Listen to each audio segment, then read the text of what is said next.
Voting isn't just going to the polls anymore on election day. Options like early voting, mail-in voting, and ballot drop boxes are available to more voters and are growing in popularity. How to Vote is a tool created by Democracy Works, and it breaks down the options your state offers by forecasting a ballot, empowering you to decide where and when to vote. Democracy works best when we all vote, but misinformation and confusion about election procedures have resulted in low voter turnout. How to Vote takes the guesswork out of the voting process. It is easy to use and helps folks from all over the country overcome many of the process barriers to voting. It is committed to helping you vote no matter what. You can use the How to Vote tool to sign up for election reminders, see what's on your ballot, get step-by-step assistance requesting your mail ballot, explore your options for returning your mail-in ballot, check your voter registration status, and find your local polling site, and make sure that you have an appropriate ID to bring with you. Decide when and where you'll vote this year at howto.vote.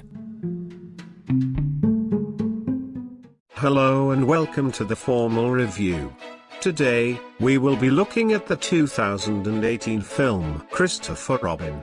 Now sit back, relax, and enjoy the review. Hey everybody, welcome back to episode 18 of the formal review. Now today we'll be looking at a film that came out in August that I didn't get a chance to see just because of time. I kind of wanted to see this. I mean, I was a fan of Winnie the Pooh as a child, as a lot of people were. I was a fan of the character, so I was kind of intrigued by this, and the trailers looked good, and I was looking forward to this. Now, before I get really far into it, let me also say, as with all my reviews, there may be some spoilers, but I try to keep it vague just so I don't ruin the movie. But as I always say, I do think that you should go watch the film first before you hear what I have to say about it, just so you understand everything. But if you really don't care about that, keep listening.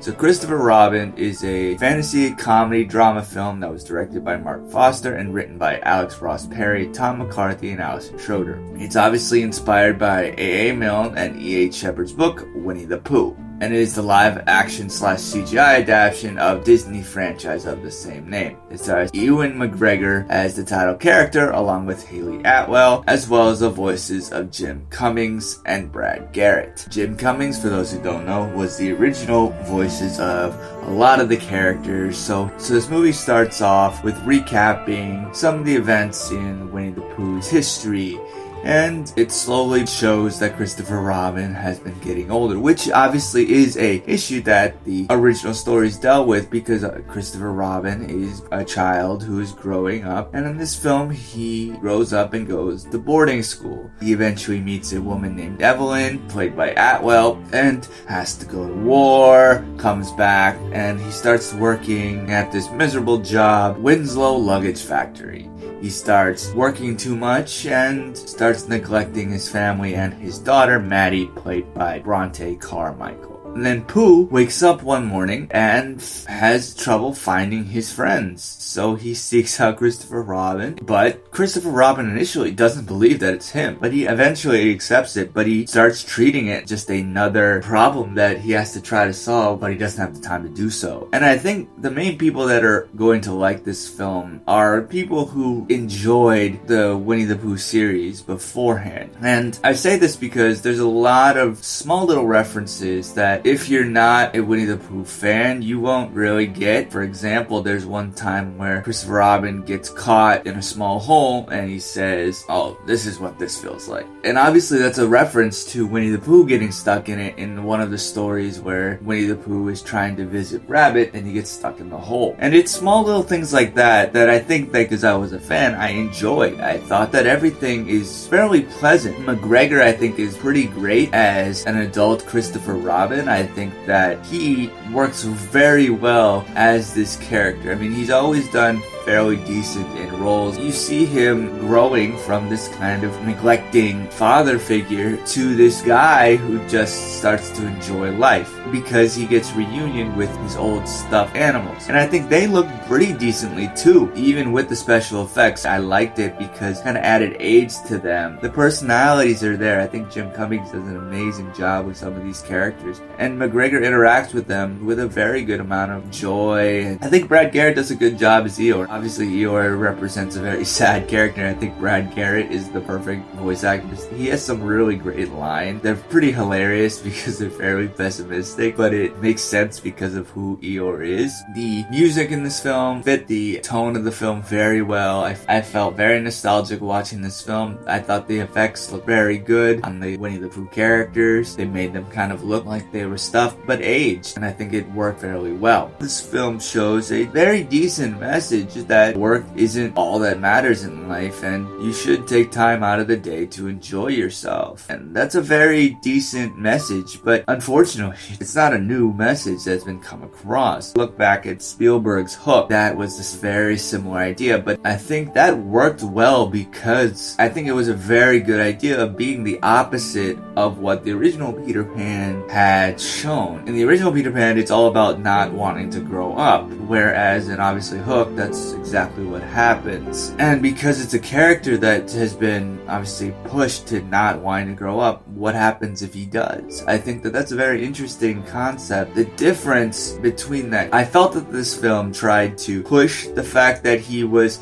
neglecting his family, but not too much to make this character different from the original. In that, they tried to make him a bad father, but they didn't push that far enough to where he yelled at his kid or yelled at his wife. There wasn't much boundary pushing there. It was just, this guy's a kind of bad guy, but don't forget his good side too. He's honestly just trying to do his best to help his family. The whole idea of why he's working so hard this one weekend is trying to prevent people from losing their jobs. So it's not really a bad thing that he's working so hard. He's not a terrible human being, but he's not a great human being either. I didn't feel as attached to that part of the story as I think that this film wanted to be, and I feel like they were trying to be a lot more safe because of who Winnie the Pooh is. And I also think that some of the characters from the 100-Acre Wood were kind of pushed to the wayside. You have Owl, you have Kango, you have Roo, you have Rabbit, you have Tigger, you have Piglet, you have Eeyore, you have all these people, but the only ones that gets honestly some screen time are Pooh, obviously, Tigger, Eeyore, and Piglet. Even then, they're not really there that much. They're mostly there for comic relief, and you don't really get any information of who any of these characters are.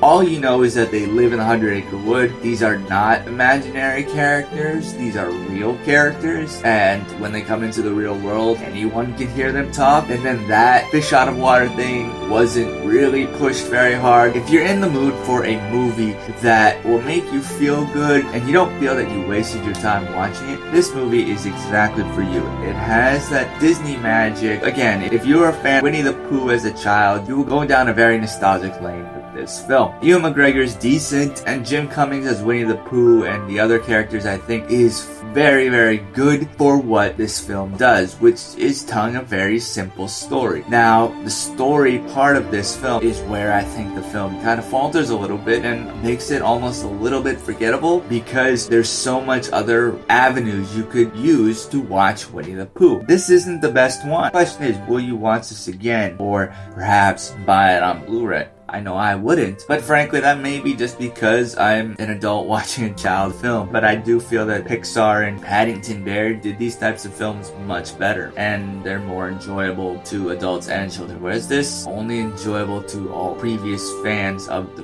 characters and not even current ones. There were plenty of kids in this movie that weren't really watching it, and it didn't really grab them, and they weren't very distracted. So overall, that's why I would rate this film a 3 out of 5 vote tests. Now I want to know what you thought of the film. Are you a big fan of Winnie the Pooh? And how do you think that this film fits into the franchise that Winnie the Pooh has? Do you think that they could have pushed more boundaries? Let me know. Hit me up on social media. I'm on Facebook, Twitter, Instagram. The URL is all the same. It's at The Formal Review. You can also follow Box Office Buzz, where you can get up-to-date movie news and trailers.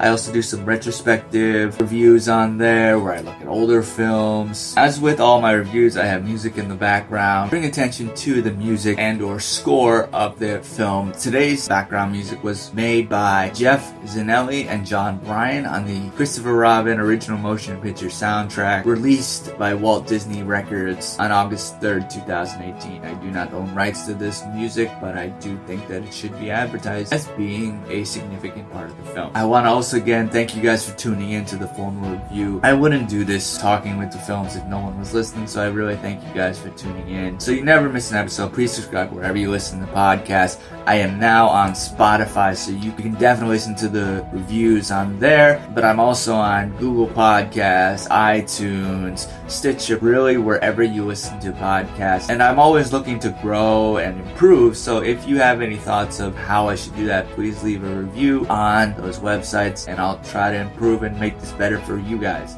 But until next time, I'll see you at the movies. Take care, everyone. Thanks for tuning in to this episode of the Formal Review.